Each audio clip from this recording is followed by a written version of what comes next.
If you're looking for a low theory way to play against the Neo-Catalan and Catalan style setups, you have come to the right place. It's GM Max here, sharing with you a game between Rasmus Farner as white against Magnus Carlsen as black in the title Tuesday 2024. And you can already see from the starting moves that black is going for not the usual Queen's Indian e6 bishop e7, but rather going for a double Fianchetto setup, where this can arise from a lot of different move orders. For example, you might also see it via something like d4, knight f6, let's say they play like knight f3, we go b6. You can also see here like that we can end up getting like the same position as arises from the game via d4 if they start with c4.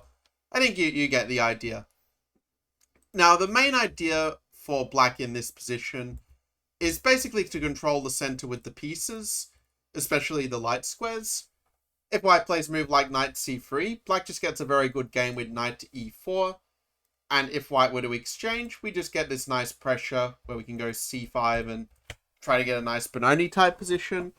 And our knight can also often find refuge on a square like d7 as well. Now, if you're enjoying this video so far, do make sure to leave a like and also to consider subscribing. When you tap the notification bell and set your notifications to all, that will ensure that you stay up to date with knowing when each one of my videos is released. And I am, doing a chess training video each day. Just make sure that every day you can make your chess out a little bit better. The approach I kind of like for white here personally is a move like d5 and just trying to shut out the bishop on b7. In which case, it would have been interesting to see whether Carlsen would play knight a6 and, try to make it harder for white to get an e4. Or whether he'd try to spice up a move like b5 and going after this pawn this way, as he did in the game against Kirill Shevchenko previously. But Svana instead goes for a waiting move of rook e1, kind of making the point that knight e4 is not quite as effective now. We're not hitting knight on c3 anymore, which means that a move like knight fd2 is a bit of an annoying pin on the knight. So you might be wondering, what does Carlsen play here? You could play a move like e6 and just kind of steadily improve the position, sort of waiting for him to play knight c3 so we can go knight e4 and having this little bit of a tempo battle of sorts. But Carlsen plays a move of knight a6, just wanting to keep the development a bit more flexible. White plays a move queen to c2. Computer kind of points out a very interesting waiting move of playing h4 and sort of making a point that in some lines, after knight c3, knight 4, white might be able to create a little pawn pressure. But this is a merely idea that most humans are probably not going to think of without, preparing it beforehand. So white goes queen c2, saying, I don't really care about knight b4 because I just kick the knight away anyway. So Carlsen plays c5, white plays d5. And if white is able to shut in the bishop on b7 with something like e6, e4, in a position like this is just going to be much better for white with a very strong center in a modern Benoni kind of style. But, of course, Carlsen doesn't go for this. He plays a very nice Benko style move of b5.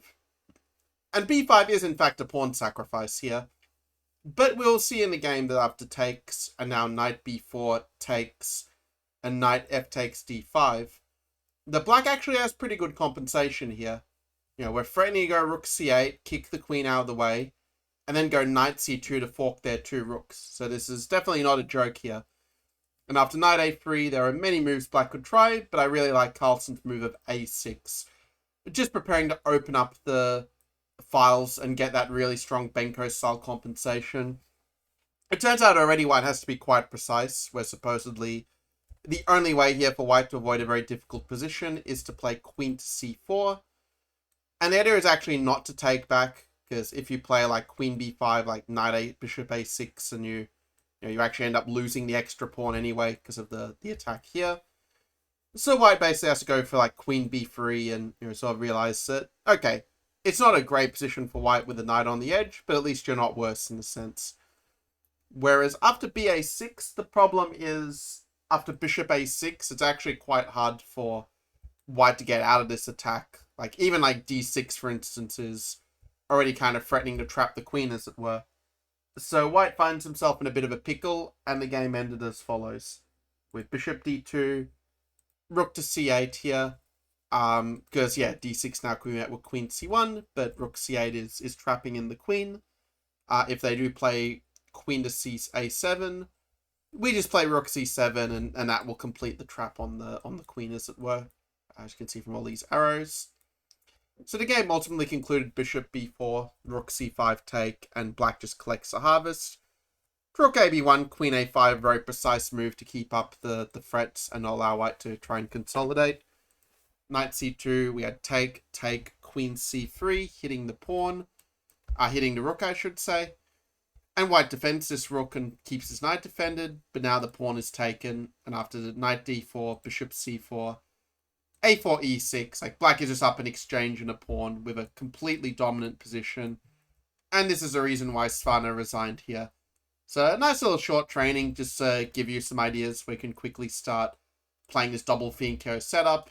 It's not really so theoretical, it's just more about knowing these basic ideas, like meeting knight c3 with knight e4, and then kind of just, playing sort of around the white center if they do try to play without the move knight c3. In any case, I hope that you found this training instructive, and do let me know, what are your thoughts on the double Fianchetto system here that we see on the board. So yeah, look forward to seeing your thoughts there. And if you would like to be part of my chess community, I do have a free Facebook group, Adult Chess Improvers, where I do share 4 highly instructive chess posts each day. So do make sure to check out the link to that in the comments below. And yeah, until the next training video, take care.